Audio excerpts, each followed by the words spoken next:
Well, the important is.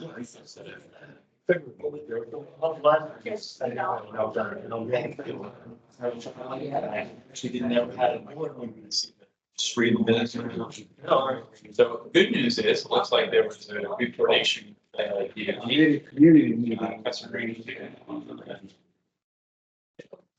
Updates for just reading. I was meeting What meeting was that one from you? 16 January 2024. Yeah. I'll let you know. I did get you that message. Okay. Once. When I saw it, it was a week ago. So we had to sign it too. Yeah. Okay. But yes, pretty close for just you put some in the document. That's fine.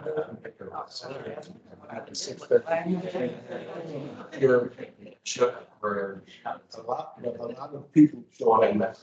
and okay.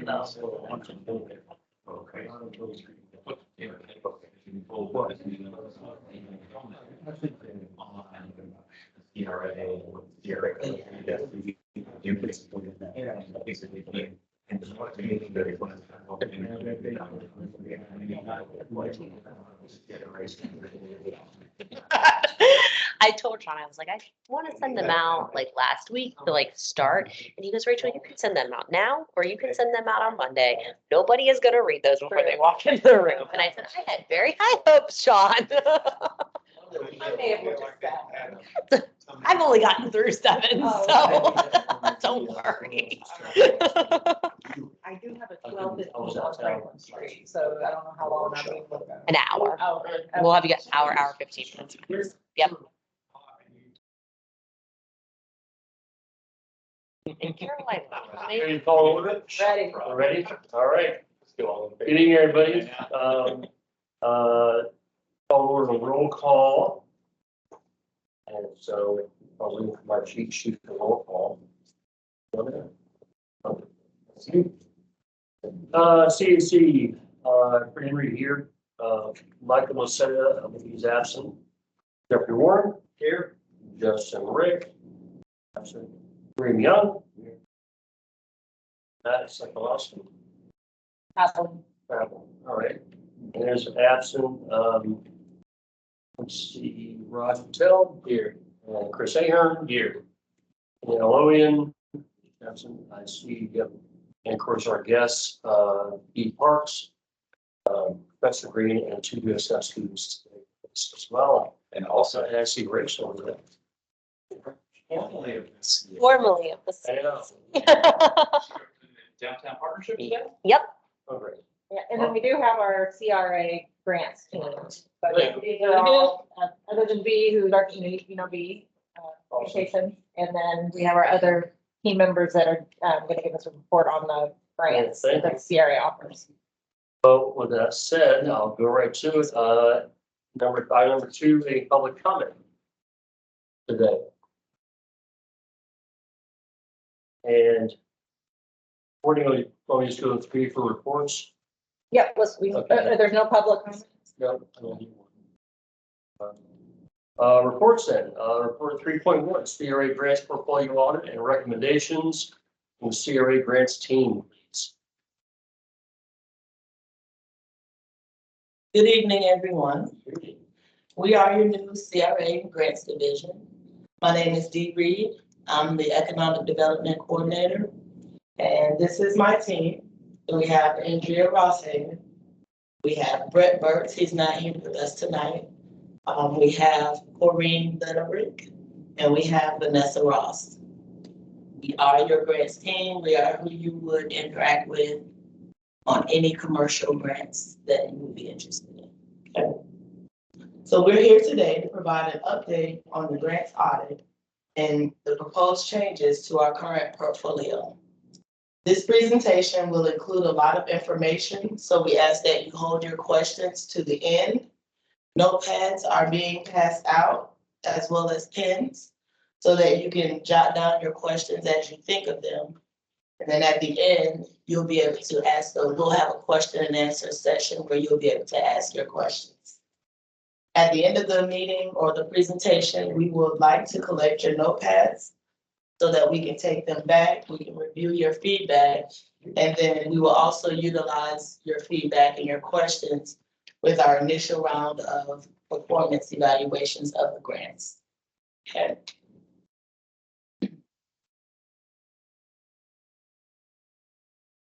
You can turn your attention to the screen.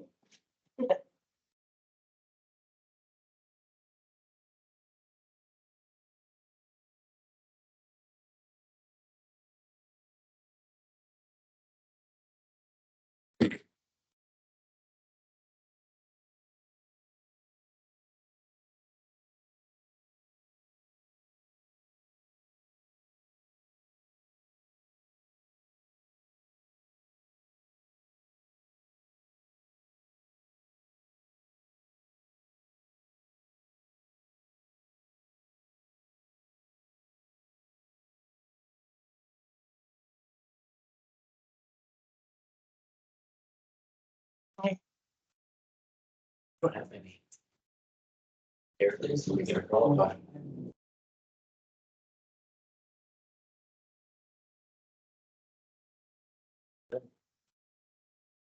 Which one?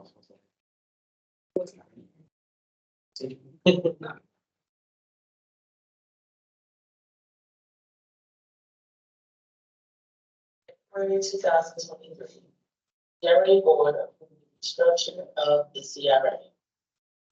One aspect of that restructure was the creation of a dedicated grants management team supporting all 10 community redevelopment.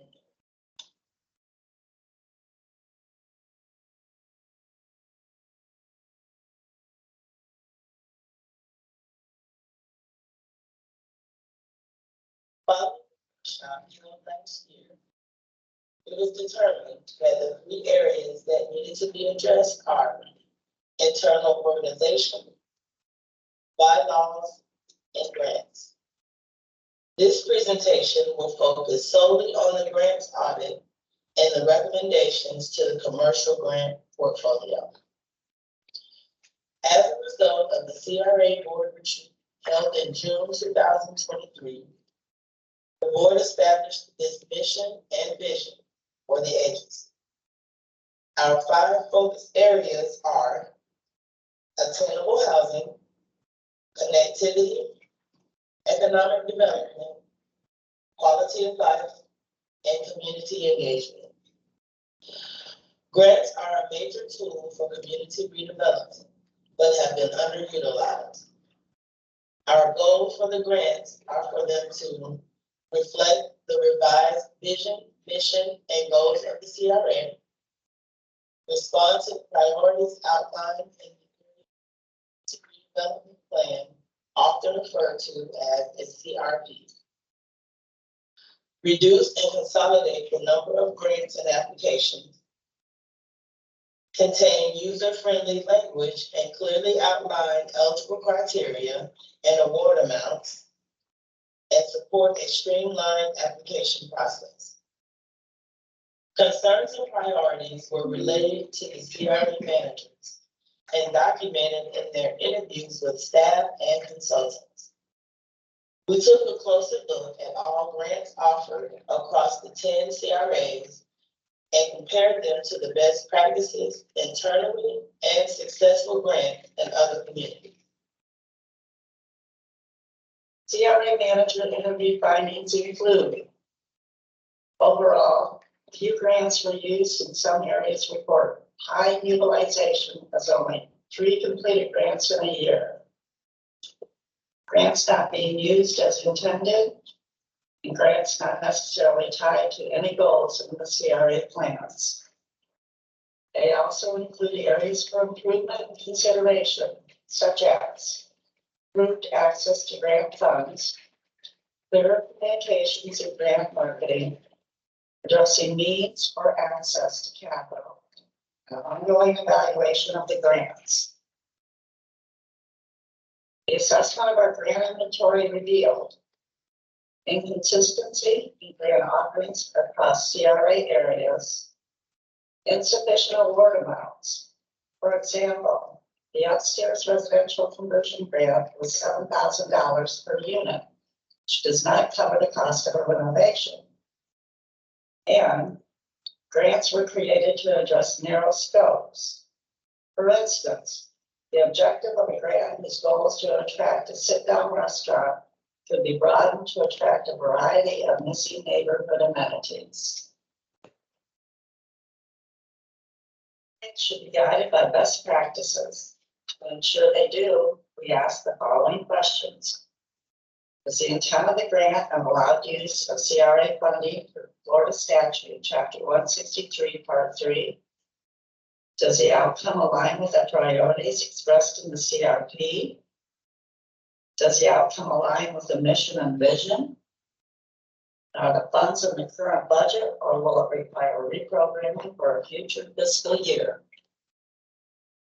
Some of the proposed efficiencies include improvements eligible under the CRA board approved standard grants would be approved administratively, allow the use of one application to apply for multiple grants, including stacking up to 3 standard grants per property, and mitigate the financial burden for applicants who already have a financial investment in the area.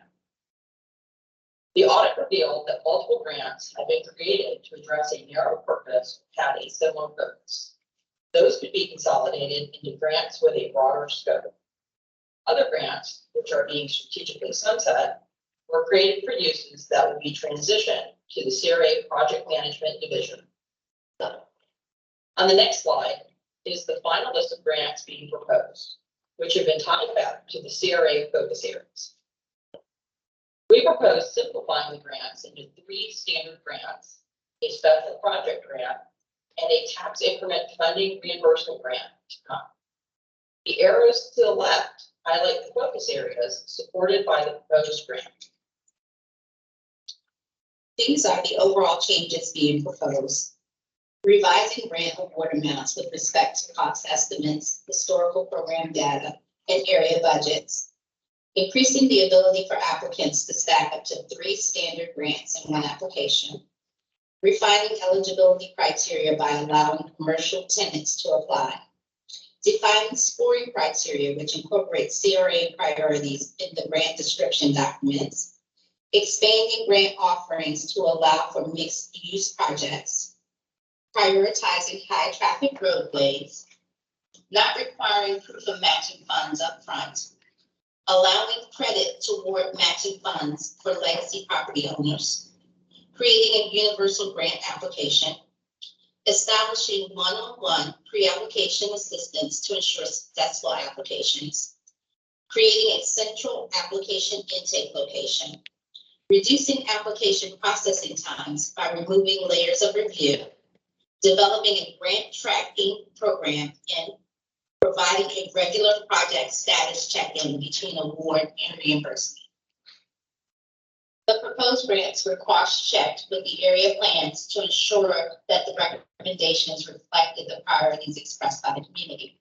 The next slide in your presentation printout is a reference table which outlines the CRP sections for your CRA area that supports each of the proposed standard grants.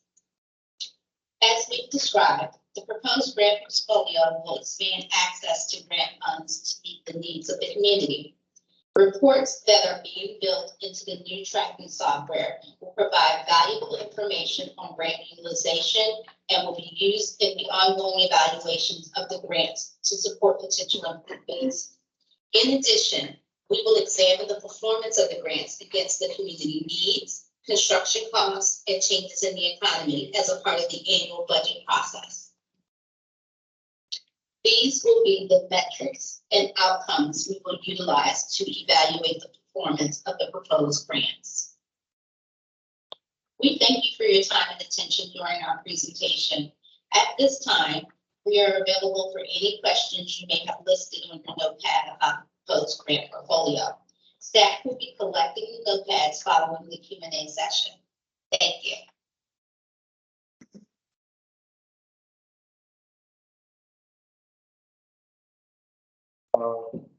Talked about measuring the grants to community needs. How are community needs measured? So essentially, one, you have your CRA manager that you live here, right? You live in the community. Your CRA manager is your community liaison.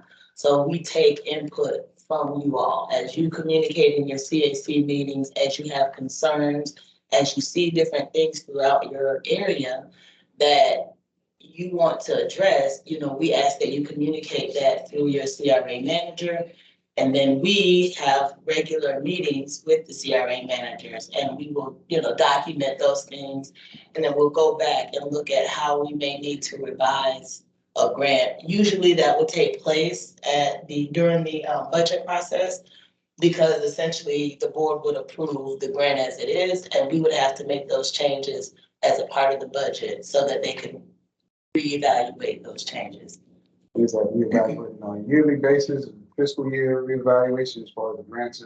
So it would be annual along with whenever you all meet and start to go over setting your budget for the next year, it would be a part of that process. Yes. So I'm familiar with the facade grant for downtown. I very much look forward to seeing what we could do in this boundary. Very much look forward to hearing your thoughts. My question was about commercial tenants being able to apply for the grants. Is that new? I will let one of our teammates help out with this, because I'm fairly new to Tampa. Currently, the grant program requires the property owner be the applicant. What we're proposing is that we're letting the owner do an affidavit allowing the tenant to be the applicant. Because in a lot of cases, you have, triple net leases, and the improvements are actually made by the tenant, and it just simplifies the process. Makes sense.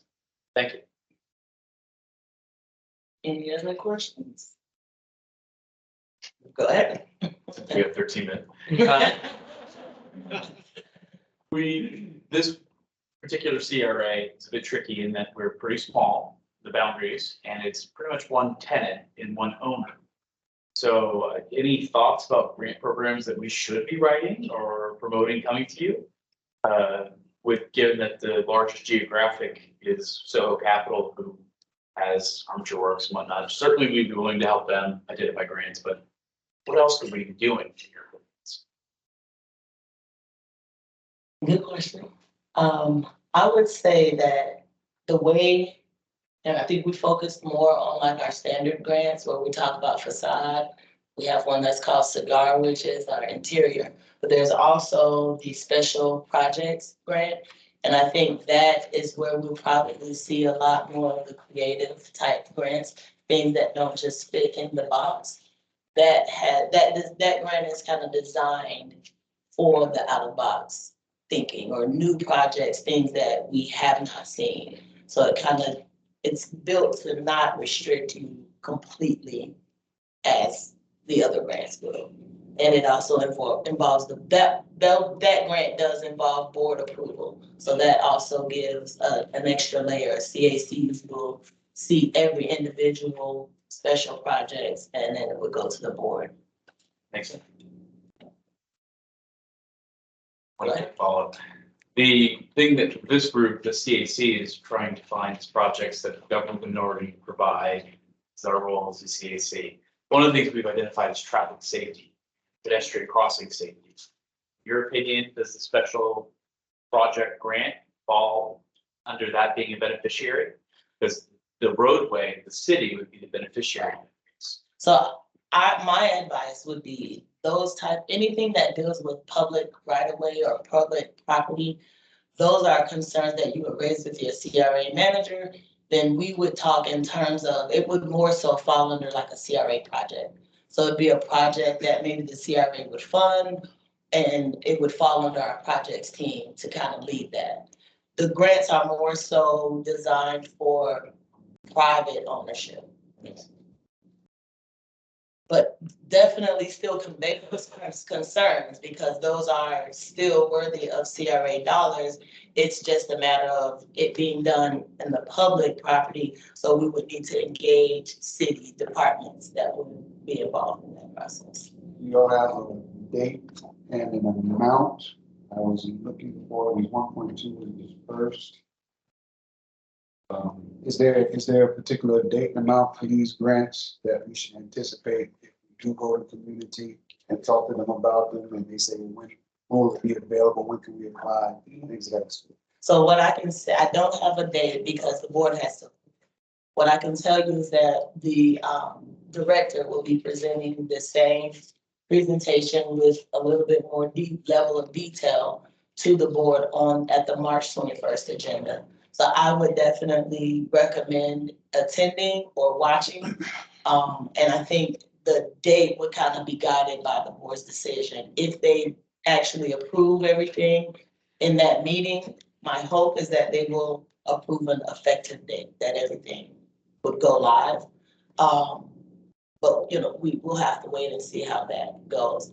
As far as amounts, and I'm assuming you're talking about the maximum grant amounts, is that what you? So those are set based on your budget. So we met with your CRA manager, we looked at the grants that are available. I believe in this area, you only had facade. So, I believe there may have been funds that might have been shifted around to kind of put some more money that's available for your, for the other grants that we're proposing. But, we have to work within the budget when we set those maximums. So that's something that you all want to keep in mind as you're going throughout the year and approaching your next budget cycle. If you want those maximums to be higher, then that needs to be a part of that conversation as you allocate your funds. For the next Recommend to the CRA.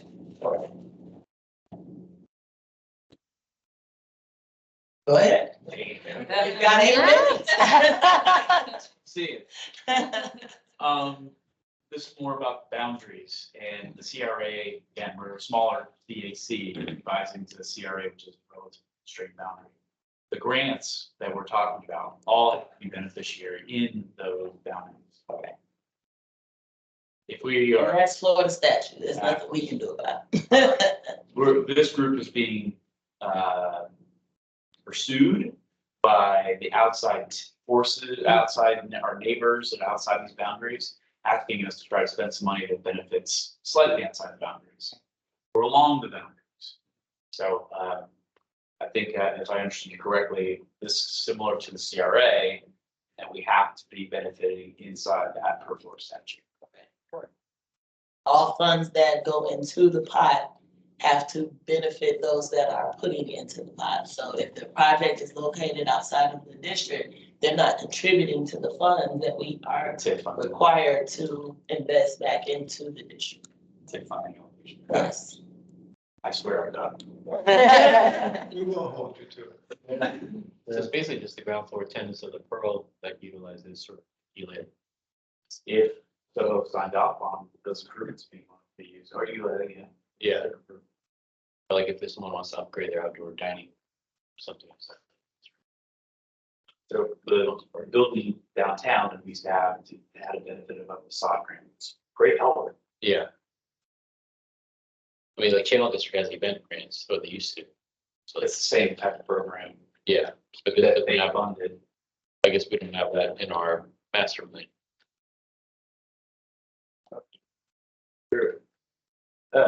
We were, at one point, we had special events that were being held at Waterworks Park, for example, and we agreed to fund them as a grant to promote special events and offset costs so that the promoters could get those projects started.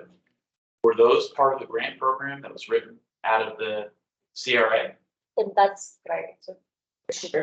So yeah, 2019 legislation does not permit us to do special event co-sponsorship grant funding any longer. So for instance, Ybor City had a very robust program that funded about 20 programs or events directly to the promoter, and we no longer can do that. So Ybor City's grant program at sunset, and no other CACs also are doing a special event grant funding. I think this group, the CAC funded a few things. Yeah. And that was fine in the past, but if we just moving forward, we can't, we've eliminated any special event. What's that? We're being compliant, which We're trying, yeah. And we're being recorded. Yeah. that would be wrong. Not to indicate that you weren't being compliant. It's just the statute changed. No, thank you, appreciate the clarification. So inside of the presentation, you guys talked about the grants not used as intended. Are those some of the examples, or could you give us some examples of how in the past that the grants may not have been used adequately as intended? I don't necessarily have a specific example, but I'll give you the thought behind it. So, our grants are intended to come in and improve a situation. And that could be the site, the building, but essentially, we're there to improve it, right? But the idea is that once we come in and invest, we spark you to invest in your property and then you maintain it. But there are some repeat, I don't want to say offenders, but repeat requesters that would come in maybe annually. And so it becomes that they're using the grants to maintain their property, and that's not what we're designed to do. We cannot even, we're not supposed to fund maintenance. So we can come in, we can invest, but then as the property owner, you have to step in and maintain those. Any way of assessing that move forward, like any type of measure put in place to where you could go and possibly make sure that the funds are being utilized as they're intended?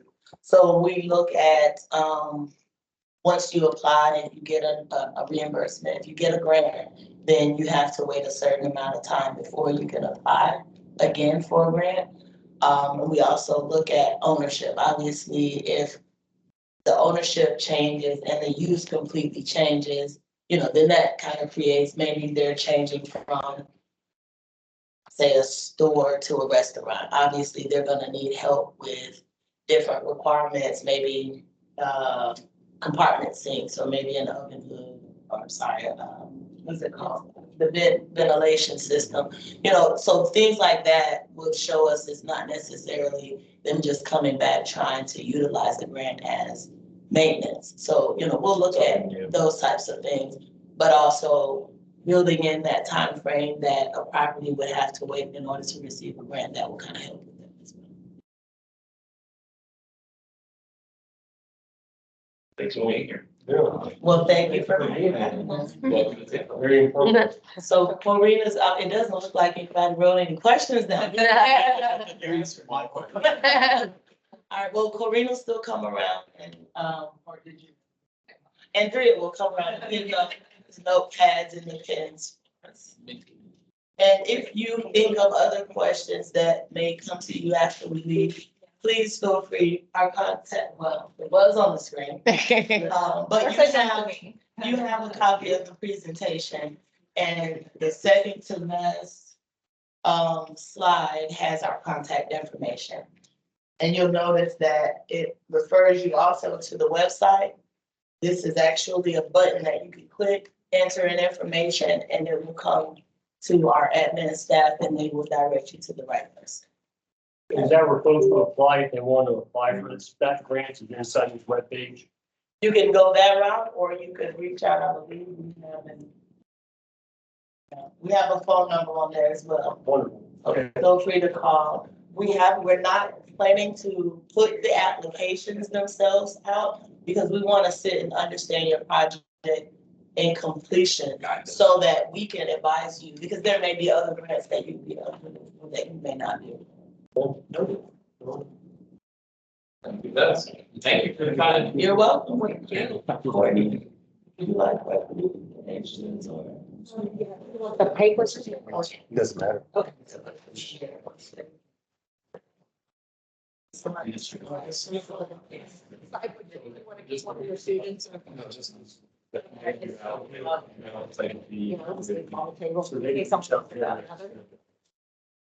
They would administer. So. It's about to be. Yeah. I don't know. They're doing this. And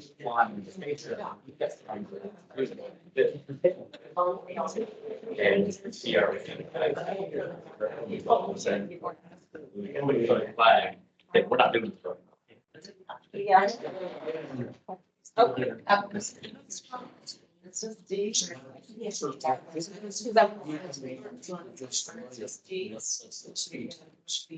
Whatever.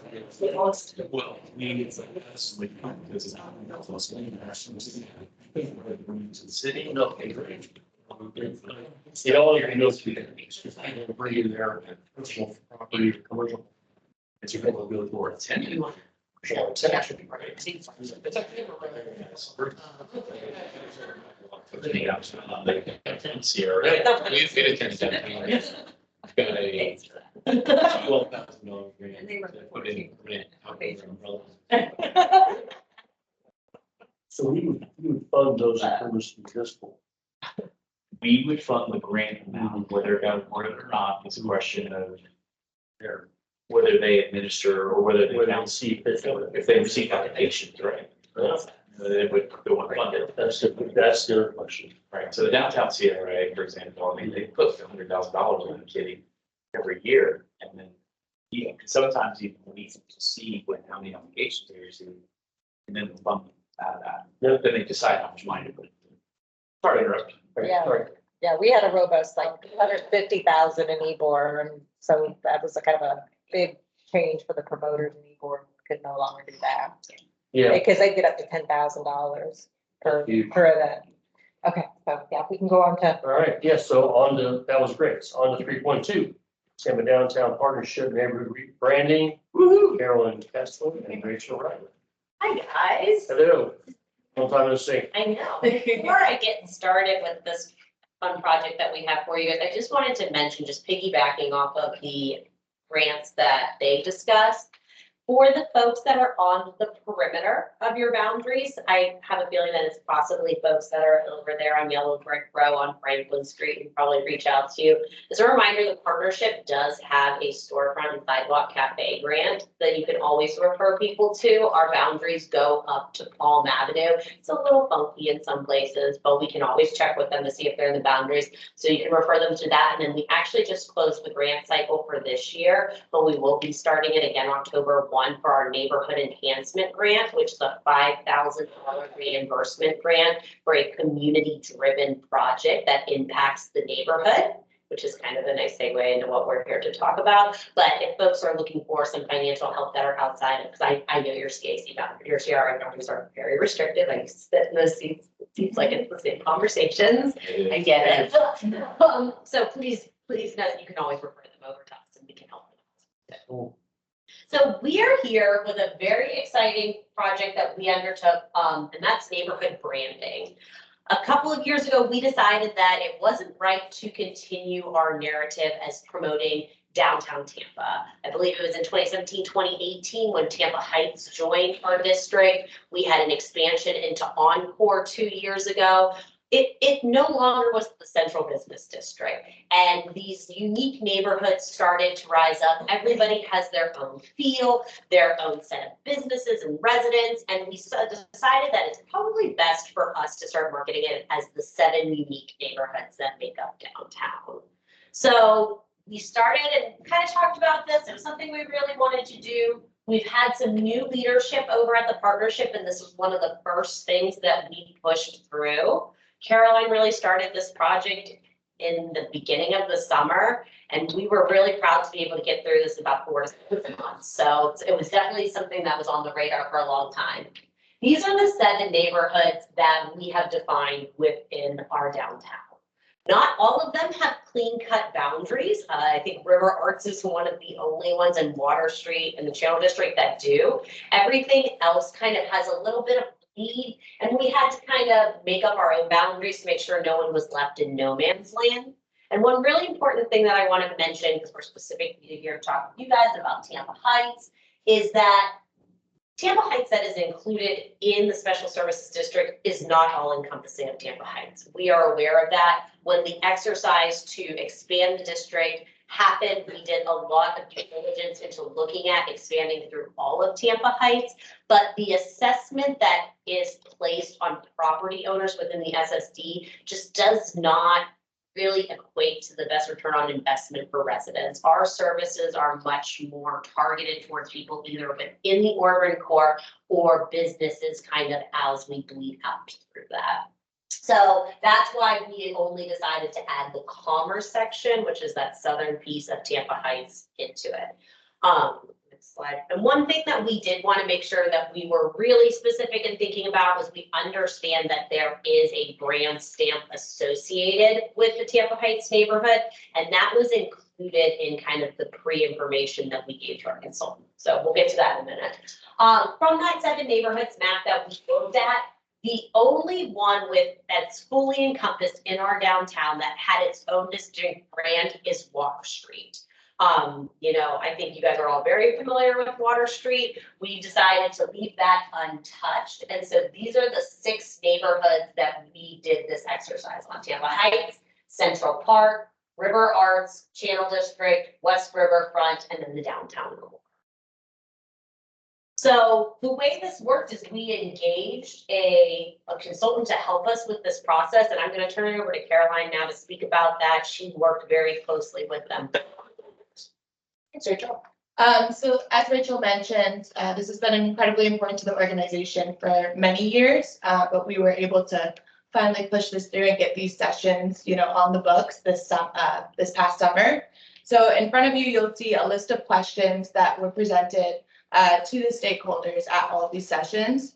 But kind of to back up a little bit, we decided that throughout this process, we wanted to, get as much input as we possibly could. So not only did I personally kind of canvass down the street, going business to business, making sure that we got as many business owners that are within our boundaries to this session, but we also employed API Plus, who I'm sure you've heard from, who's also doing the city wayfinding project.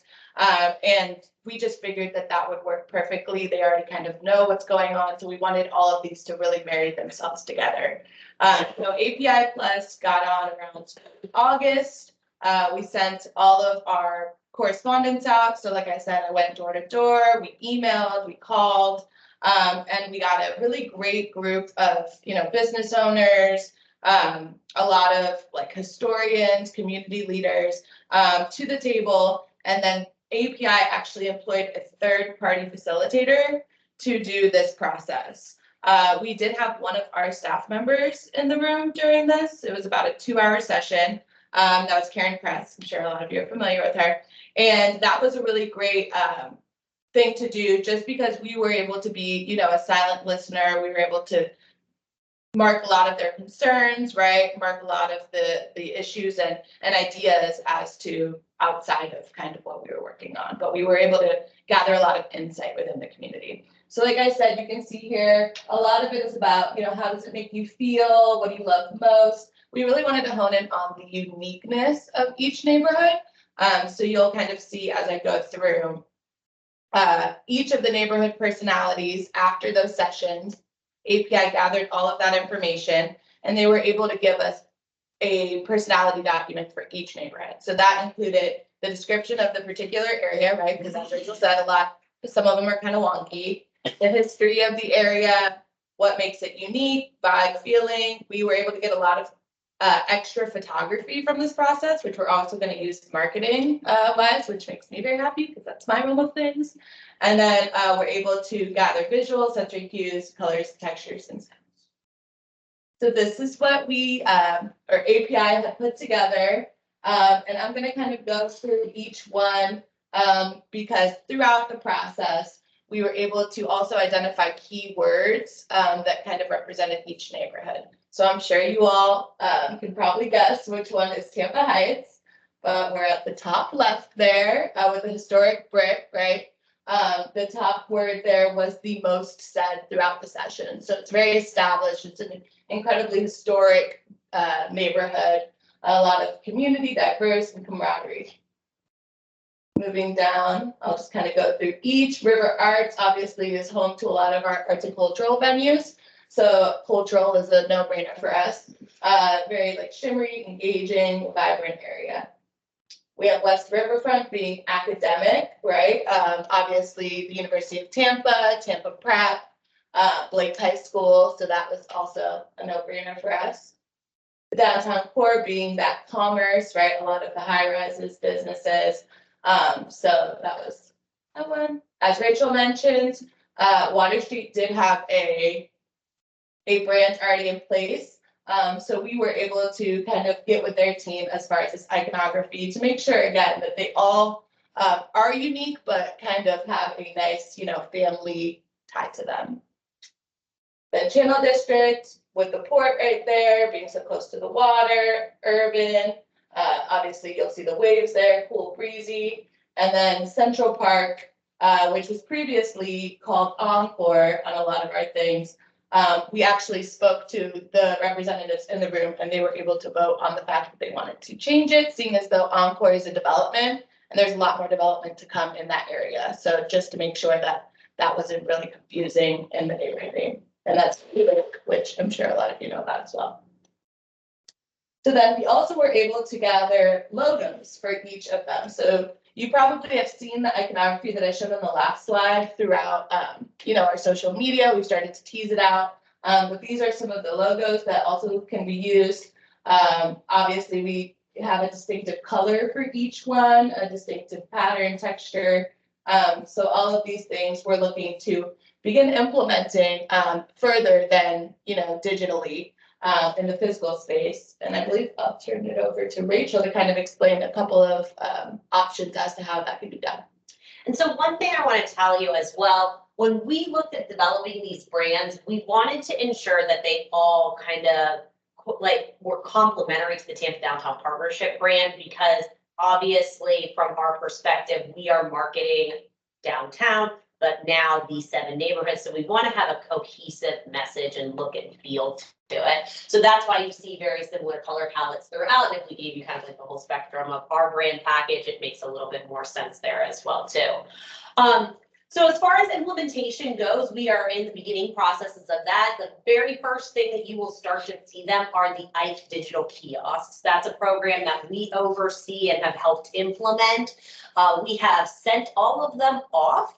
I was hopeful that they would be up quicker, but apparently this is more of a process than I thought. That'll be the first place that you'll see it. Then we'll begin things like trash cans, bike racks, planters.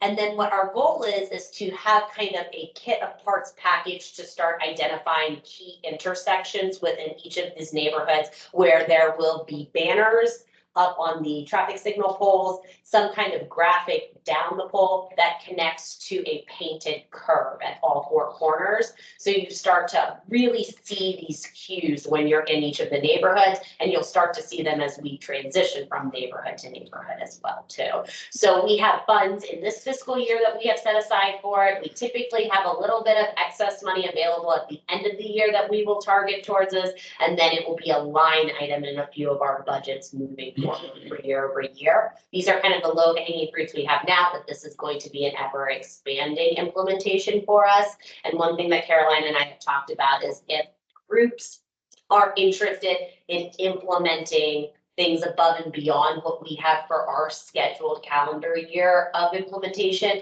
there'll be some design guidelines, but that we encourage individuals to look at that as well. And then things like where I mentioned the storefront sidewalk cafe grant, we're putting together a template catalog for people. So if you need some ideas, we'll also include the brand colors in there as well and encourage people to utilize those for their sidewalk cafe and storefronts.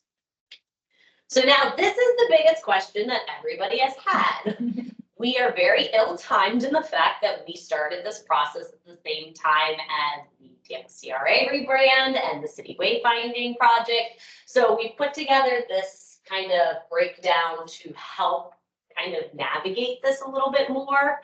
Our project stands completely on its own. This was a project that was fully funded by the Tampa Downtown Partnership. It was something that we saw high importance with, so we wanted to go ahead and move forward with it, hence our funding for it. And the biggest takeaway from our project is that it gives an identity to these 7 neighborhoods. As you can see, it's heavily pedestrian focused. Then you have the big project like the Mac Daddy one, which is the city wayfinding. And this has 3 components to it. It has that pedestrian, which we share, and I'll talk to that in a minute, that vehicular and parking. And theirs is all informational signage. They are trying to show you what is here, how to get there. And then the last one is the Tampa CRA, which is the overarching brand for all of the CRAs within Tampa. And the point of that is really project-based and recognition. So when an entity like yourself funds a project, that brand is associated with it to draw attention to the fact that these CRA funds were used for this project. John with API, I believe, has been out here and has showed you guys 3 examples of the wayfinding that has gone to council. Was there a final decision? No, No. not yet. Yeah, every group had a difference of opinion. I think you guys like 2 concepts blended and similar to other CACs, but I do think concept 1, I don't have those visuals Yeah. with me today, but concept 1, I think was what people were leaning The toward. front runner. Yeah. So that, once that concept has been decided on at the pedestrian scale, we are hopeful that we will be able to implement some of these iconography into those, some of the names into them, so that we can start to blend them together. So they're not working in opposition, but it's one fluid message across the board. People should not have to know that there are multiple different groups that are all cooking in the kitchen together. It should just be one cohesive package. So that's our goal.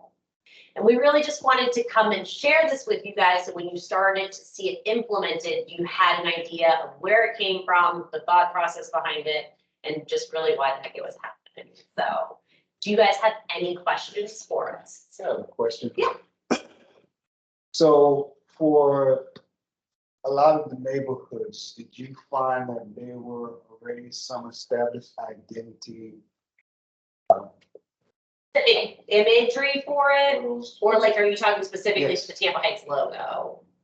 Tampa Heights, any of the? We had a couple of them. So obviously, like Caroline talked about, Encore was what we had previously been referring to as Central Park was previously referred to as. Encore has a very distinct brand, but by that map, it encompassed a lot more than that. Encore takes up the vast majority of that neighborhood. So there was that strong feeling there. But otherwise, none of them had, as for an entirety of our space, had clear and defined logo.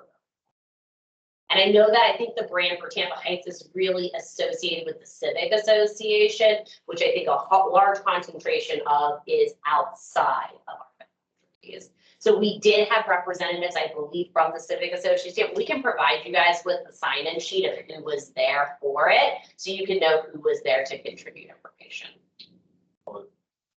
This, my opinion, kind of solves like the Yellowwood Road area that are in the boundary. It kind of differentiates it's not. Give the vehicle. So, I represent the Civic Association of Tampa Heights for this CAC. And we had discussion about the brand, so to speak. And I believe Brian is who was a part of the, which he did come back and report to us. I think one of the things that people are scratching their head about was saying that we don't have an identity for. That is, I think, is something that we need to be. It's not that there wasn't, we don't ever want to say that there was not an identity, but from our marketing side, as our like collective voice for what we're pushing out, we did not have something to stand on. And like we had discussed, a lot of Tampa Heights sits outside of our district, and we don't want to encroach on kind of what you guys have developed and what the vast majority is outside of the district. So as it goes north, where are the boundaries? Show. Palm Avenue is really the northernmost boundary. Webster. And so the reason this chunk is because the door, the technical property faces out towards Palm Avenue. None of Armature is included in that area. That had been removed from it. And we come over here to Central. I sadly had to talk with Fatima with the Junior Civic Association on a project she just submitted right out. So we're going to try to work on bumping it a little bit south. And then also Brian in the Civic Heights, the Tampa Heights Civic Association applied for one of the neighborhood enhancement grants as well too. And that's those dollars will be spent within the SSD. So you talked about the actual residents, but is there any consideration for Florida Avenue extension? At this time, The Florida Avenue piece has been looked at in the past. I want you to know that. At this point in time, we are not looking at any current expansions. If there are businesses and residents that are interested in it, we are happy to have that conversation about what it looks like. But we've had 2 expansions. I'm sure you guys had heard about the third potential one for Ybor. At this moment in time, we're really kind of focusing on what we have. It's not that we are not looking to expand in the future, but at this moment, we're not. But happy to advise in any way we can, and happy to share any of the programs that we have. If it's like the Civic Association would like to try to replicate, I am always happy 100% to give you exactly what we do. Just a thought, having been involved in this historically with Tampa Heights Civic Association and boundaries being changed from Tampa Heights to come down to 275. So that yellow brick road and that business district is always at odds with the residential components above. So I don't think it's a competing branding. The iconography is a perfect word, right? Because you're looking for an icon, you know, tell a story by a picture. The Tampa Heights name and the neighborhood and the business district that is part of Tampa Heights, I think that's where the catch up is. Maybe there's a way to call it Tampa Heights Business District, differentiate just a little bit with the icon. That makes sense. We can definitely, so the brands that we have, obviously you guys can understand like a logo stamp has to be as clean and concise as possible. But we can definitely look at something like that for when we talk about the messaging with them as well. Just a suggestion. Also, I think that, no, never mind, I already forgot what I was about to say. Oh, go ahead. Never mind. I had to think about it in my head for a little bit. Maps, gotta look at it sometimes. But yeah, so we're happy to share any of this information with you guys. Like we mentioned, we're gonna look at exploring the idea of being able to have kind of those design guidelines if there's things that you guys are interested in implementing. But this is what we have to share with you guys today. Thank you guys. Appreciate you being here. I'm just curious, the boundary, is that running along Ross on the north side? It is, that's Ross. What is the reason? No, I'm sorry, that's a typo. Well, no, I'm sorry. All of those properties that face Palm, that have that door that open to Palm are involved in it. That line is not technically. Oh, okay, so it's the rear of the block. Back of those. Okay, the back of that block. And we just have really fat lines. So I have more concise maps if you want to see. I can always send them over that show our exact boundaries with parcels shaded and everything. Thank you guys. No problem. Thank you. I had the same questions. I was just wondering if something's going on up there. I'm not aware. It's been the business district. I think that was cool. It was. Yeah. That's updated as we have stuff that starts the end of the district, so. Thank you guys. Thank you. Making a reappearance, Yeah. Rachel. I know. Yeah. Do this with guys every time. We miss you. Well, I'm waiting on the review day that way. Thank you. See in the neighborhood.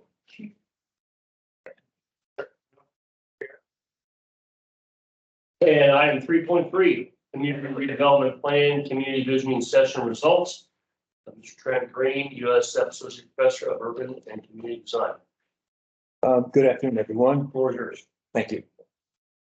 We do have the results from we sort of summarized all the notes that we took from our visioning session review last month.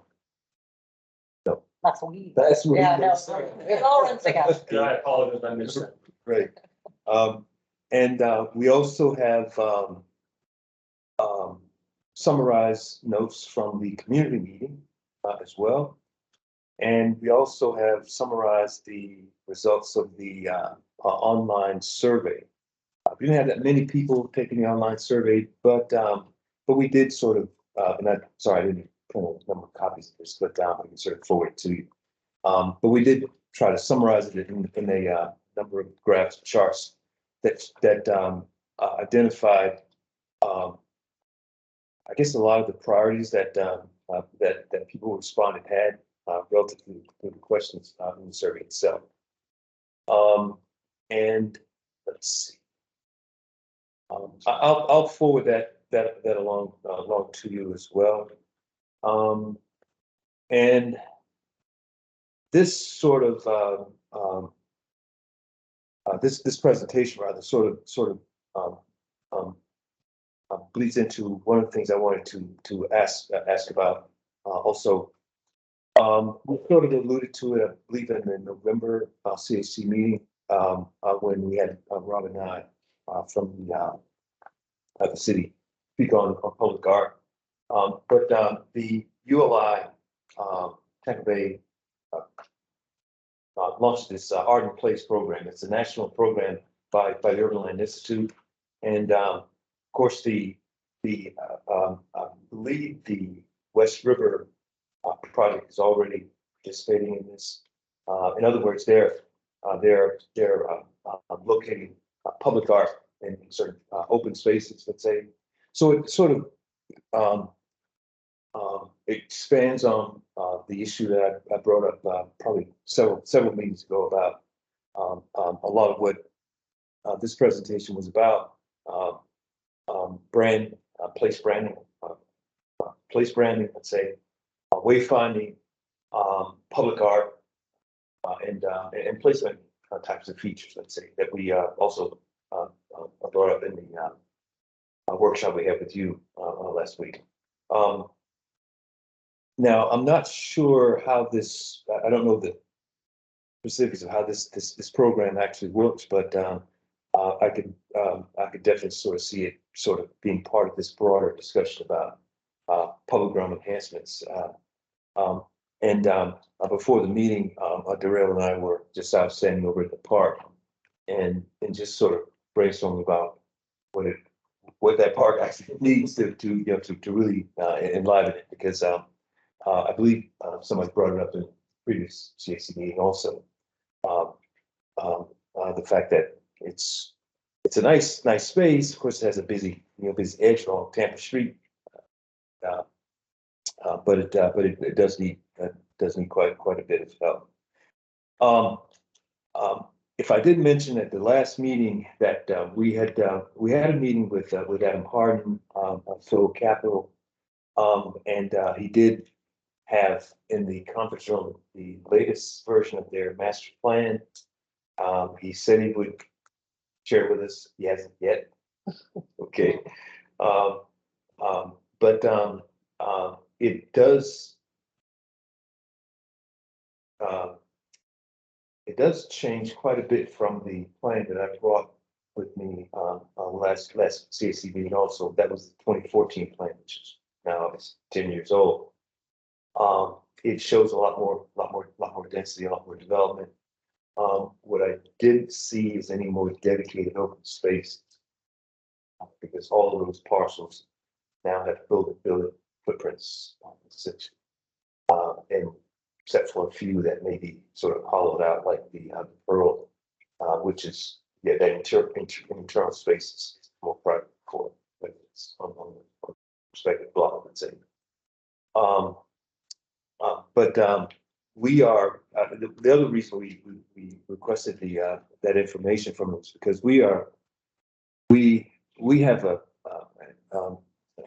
this is just a 2D map, but I brought one this evening, but we have a 3D digital model of the whole area. Both the CAC, everything that's in the CAC and areas just outside of it as well. We're also continuing to document what's happening, as Chris brought up earlier, what's happening around the edges. I'm not sure when, but of course the Y has this major development proposal in the works. We're starting to see a lot more activity over on Florida Avenue, just I guess 2 blocks away from Franklin Street. We're starting to see a lot more infill as we sort of drive through neighborhoods north of the CAC boundaries, northern boundaries, let's say. A lot more infill that's starting to happen. And this goes back to what we mentioned earlier also about how things are changing in the area. Now, we're not suggesting nor intend to, I'll suggest that it's because of what's happening here in the CC. But we do know it's with all the major development that's either proposed in the development phases, let's say, that is having an influence on a lot of what's happening around here. Okay, we're still sort of discussing how to describe that or summarize that within the update document itself. But it's the document itself is well underway. We don't have to a draft stage just yet. So we've got a lot more writing to do. But we're still figuring out a lot of things also, like what was presented here this evening about the early presentation about the grants, because the latter portions of the document will be talking about TIF fund budgets, things like that. Okay, and that's really all I have to talk about this evening. Or some of the information that you gathered that stood out to you from the session. Let's see, from the online survey, we only had 17, 18 respondents, 12 of which who lived in the area. And, let's see. Question number 2 had to do with what do you envision as potential opportunities in the Tampa Heights Riverfront CRA, redevelopment, affordable housing, transportation, public safety enhancements, let's say culture and arts. By far, a lot of people responded relative to the housing, affordable housing issue. Okay, and I think culture and arts was the next major response. Question number 3 that dealt with ranking in terms of importance. The Tampa Heights Riverfront CRA, most important, the least important, beautification, public realm enhancements came in first. Transportation, sidewalks, street and crosswalk enhancements came in second. Culture and arts facilities, and then of course housing, public safety, neighborhood serving commercial uses, and then infrastructure.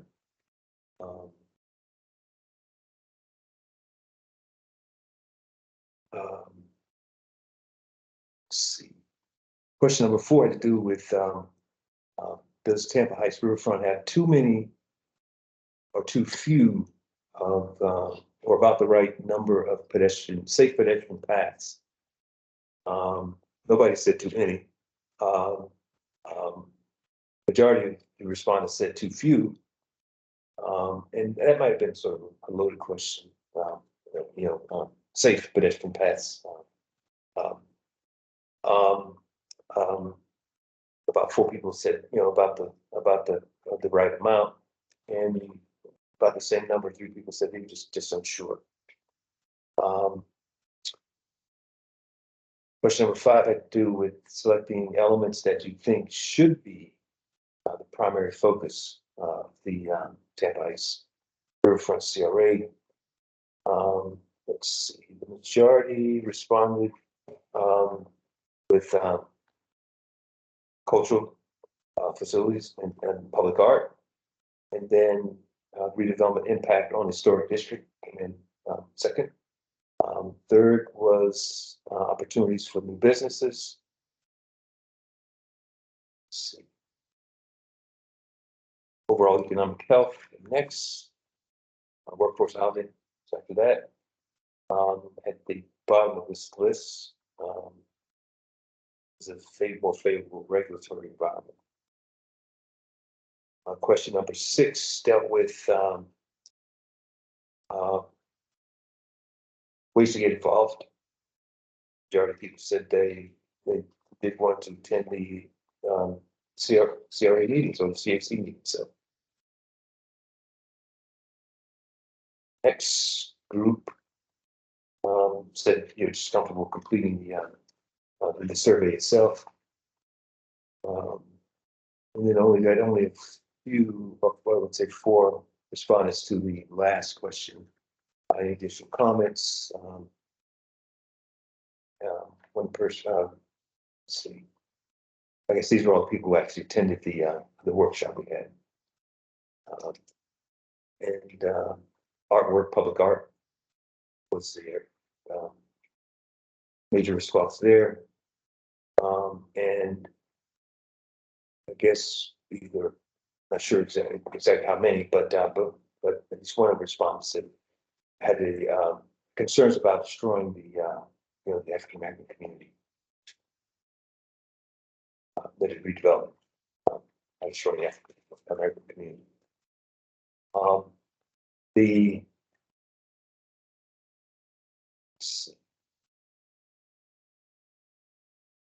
community meeting itself, we did take notes, but I didn't see any, we didn't find any issues that actually stood out. The comments seemed a lot more broader based, at least from the notes that we took, say.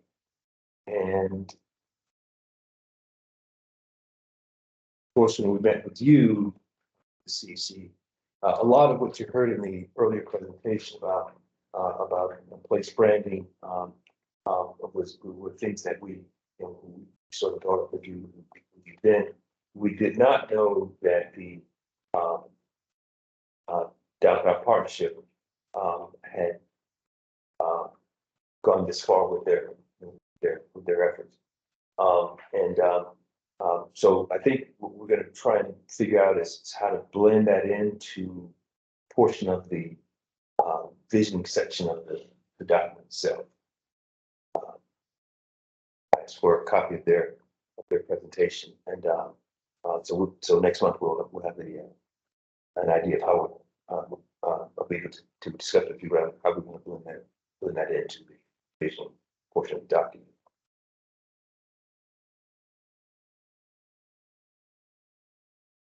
I don't prolong things, but I have been, I think the last 3 times we've been together, you've talked about McCarty Park. Mhm. And each time I thought, you ought to say, Trent, we've had 2 times somebody's come here, and I don't think this was important, and talked about using McCarty Park for other things. Most recently was a transportation hub type scenario, a route that would go express to USF. Mhm. And that, so a bus stop like it is now, they would create a more substantial area Mhm. in that area. That's probably not the biggest issue. What I thought was the bigger issue was, I may get this all messed up, but the DOT was looking at it as a water retention area for drainage as they expand I-275 and coming down that Florida Avenue, Tampa Street area, getting water there on its way to the river. And the only reason I mention it is because I felt like if those things are working outside our scope, you at least ought to know that they're out there. Mhm. Yeah, because the water issue caused a little concern with everybody, but then it was, to silver person out of the sound ears saying, well, maybe we'll make it a big water feature. Okay. Make it still have it in an open area. Yeah. Okay. And so it's no longer in my mind. It's out there. Yeah. It's out. Well, to your first issue, Jeff, about the Bus. transportation, let's say.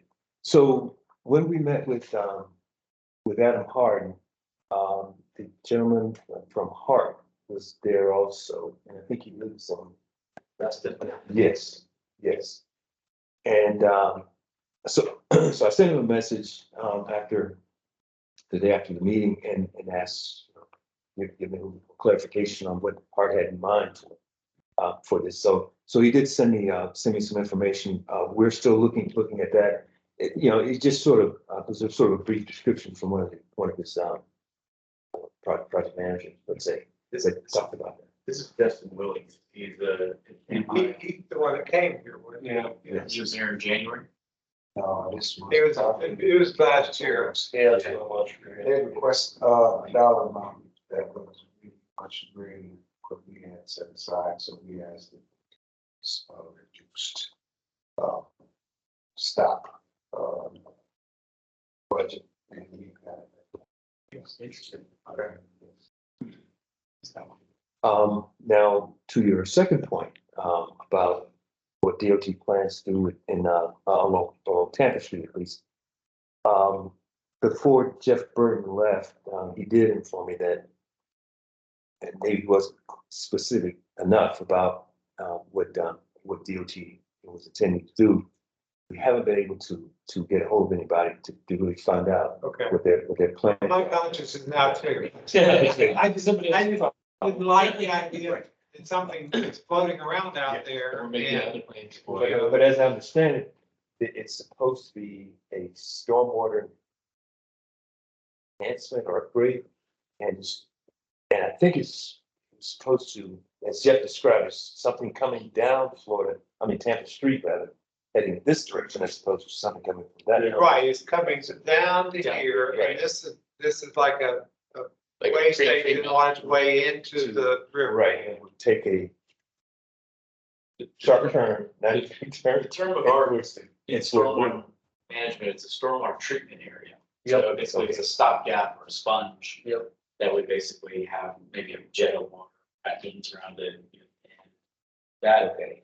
And there's already a dense water system underground in this whole area. Right. It Right. makes you think there's a spring there, but it's really water coming from every place else. That showed up. hydraulic. And that's pretty clear on a lot of the maps, because you can see the silt right there at the river edge, okay?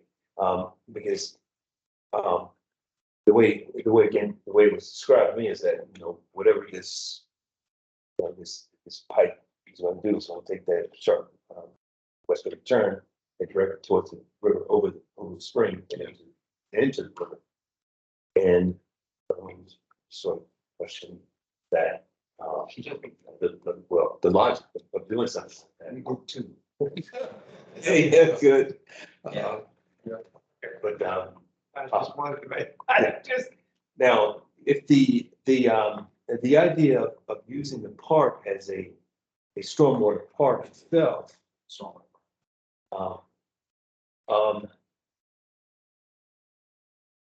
Well, yeah, I guess. You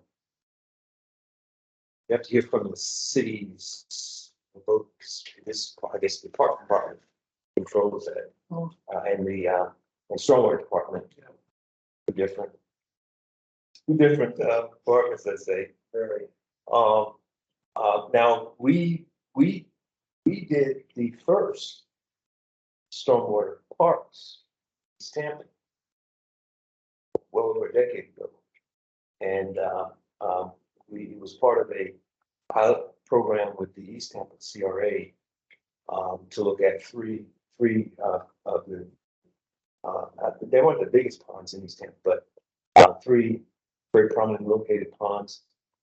We did get two of them renovated as stormwater parks. Right. And the third one was held up. Not sure exactly why, but as I understand it now, they're still considering moving forward with several more. Okay. The reason we got involved in that was because the community came to us and they had complaints or complained with the city about the maintenance of keeping them, because that was during a time when I guess just about every stormwater park in the city has a chain link fence. Mhm. And this time of year, of course, when the wind blows, blows trash, all kinds of stuff catches into the chain link. And people are complaining about it's just an eyesore. And people live across the street. Well, it's not, we understand its purpose, but it's not doing anything to enhance property values or anything like that. And they asked, well, is there any other solution to this? Yeah. Uh, and what we proposed was turning those into stormwater parks. Of course, they still retain their common purpose, let's say. But we advocated for better aeration, in those ponds. At the same time, we proposed to have a number of additional enhancements on the upper portion of the banks, well above the high water line, where those ponds were designed. And once the two of them got built, I've gone back to those areas, and looked around, people do use them. The one in front of the Young Middle Magnet on Arcade, I wasn't there. It was there for the grand opening, let's say. I came back about a week later because at the time my son was going to that school and I had to pick him up for something. But I took a stroll around the sort of boardwalk and pedestrian path. I went to the second level of the sort of lookout. Belvedere that we designed for the area. And lo and behold, somebody had left the Bible here, which indicated to me that, yeah, people now really taking ownership of, this, as though it's a real community amenity, and not just a stormwater pond. So that idea could, I think it, it's it was a hard sell for both stormwater and parks department. They'd done anything like that at the time. I had to convince them that, well, this is something that we wanted. And finally they bought into it. But then I think the next one that was actually done was in Hyde Park, right next to Hyde Park Village. Mhm. They still have a fence up around it. But I told them initially, I said, it's referring to, over in Osceola County, over in Celebration, community that Disney started. Said when you drive in, if we got this, this pond that goes from the downtown area to, I think, the medical, like the hospital there. It's very nice. It's bridges over it. It's a retention pond. Okay. Right. Okay. So those types of features can, they can enhance an area, and people take ownership of. And then when the ones in East Tampa, of course, people hated ducks. But the ducks were around.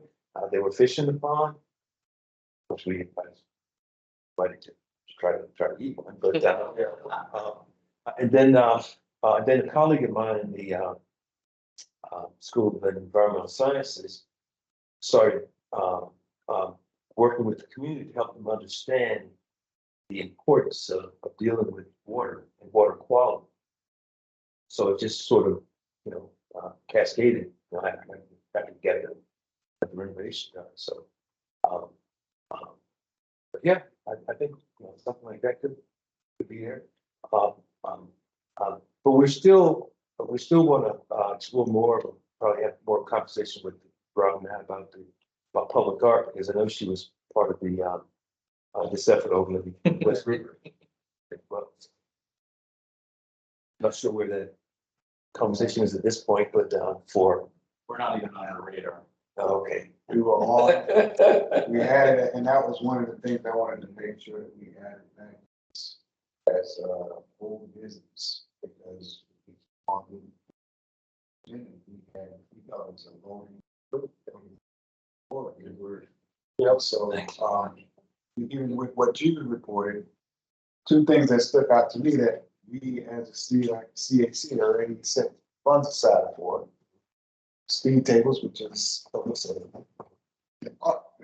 which we thought was something that could happen very quickly. Now, we do understand that they will hire an additional, I don't know if it's a person or people, help with that. Yeah, that's what Robin, sorry, Yeah. Robin had mentioned at the last meeting that she would be onboarding, so realistically, like February, March timeframe.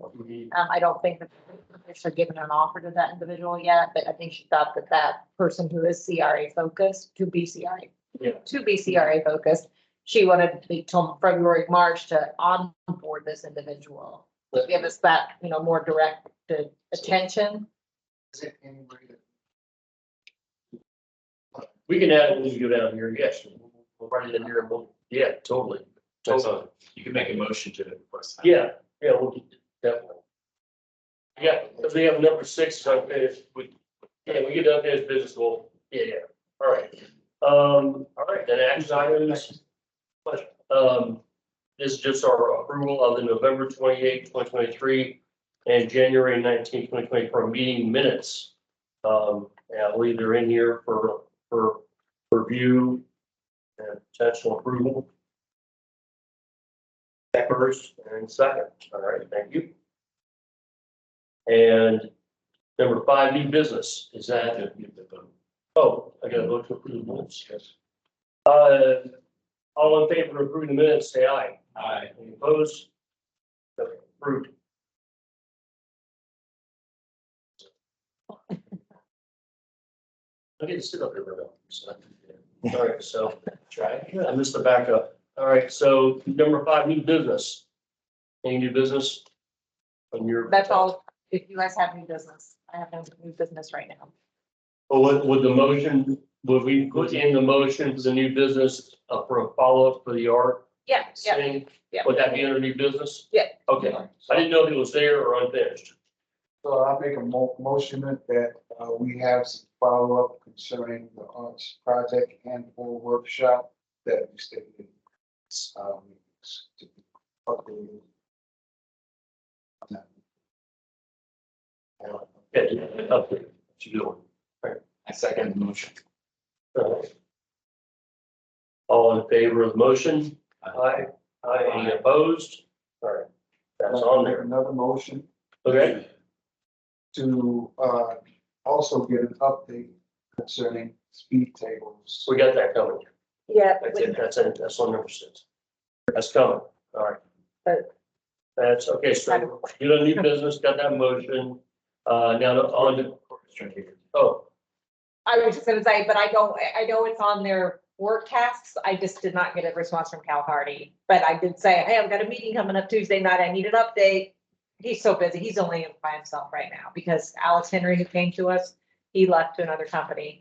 But yeah, so Cal Hardy's by himself, but it was on their work task. So I was reading through the minutes from the previous meeting and he said that he would have, it would look like a 3-month time. Yeah, and that's why I don't think Cal didn't think either that it would be long, but Cal's spread so, very thin. We're talking about the speed bump. Yeah. yeah, Okay, so we're not gonna need. so that's, No, that's it's still moving. Yeah, oh yeah, it's moving. I just didn't get an update in time because his emails are probably 500 deep. So when you get the update and then we get a figure, an exact figure, do we then present that in front of the board to approve that money to be spent on speed tables? No, we already have that. We can already do it. We can just give them the money. Yeah, because there's money in infrastructure and that's kind of alluding to what Dee was referencing about special projects. Yeah. So what they said was that there were 2 speed tables that they could do for the price that we ultimately had set aside for budget. I should say not price. The big makeover was $500,000. Yes, that was the big one. We just wanted to speed No, tables. we just want the speed. tables. Correct. Yeah, That's we right. have So- sufficient funding. So that will be just administrative and internal when we say, we want to put it in, here's your money and just put it in. Correct. That would Okay. come right out of our TIF budget, not the grant. But Okay, Yeah, I'm looking forward to that. we basically be the local sponsor and acting as the Right. CAC. Just, yeah, perfect. All right, I like it. So on to number 7, announcements and discussion. Item 7.1, CAC member orientation. And that's your last page. So if you feel like you need an orientation as a CAC member, just to kind of know what you're doing here and Okay. what your roles are. So there are a lot of new members in some of the CACs, not, here, but Might circulate that to your email. To this group. yeah, People who are new.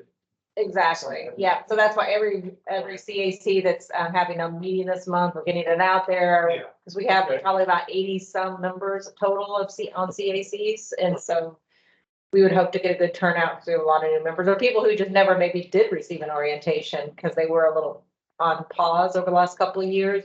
So it would be a good time for a refresher if you haven't done one in a while because of the new CRA restructure, Yeah. the policy that was updated in November. So might be worth coming out and there's gonna be food. Oh, Well, not like a meal. But some, light refreshments if you're interested. To go box. I was trying to think, I did mine with Bob McDonald.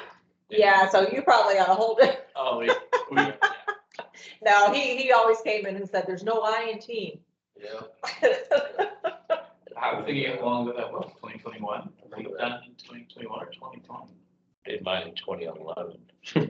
Yeah, it's a lot of changes. So even if you don't want to spend the whole time there, that's fine. Can we move through the rest of this quick? Unless you don't need a forum to stir. I'm done. So the next CRA board meeting is March 21st here. I'm sorry, next CAC meeting is here on March 19th. If we still have it here on March 19th. I'll ask the person on the building. And then, great. And then next CRA board meeting, March 21st, 2024, 9 a.m. FC. And then make a motion to adjourn. Second. Second, all in favor? Aye. Opposed? All right. Thank y'all for being here. Yeah. I signed. Yeah. Yeah. You realize, pay attention. Okay. Yeah, that's fine. I got it. Okay. See you, man. Courtney, thank you very much. Thank you, guys. I needed all 5 of you before. Yeah. On each go call just south of what, Henderson? Yeah. Here. Oh, okay. Okay, south of here. But before you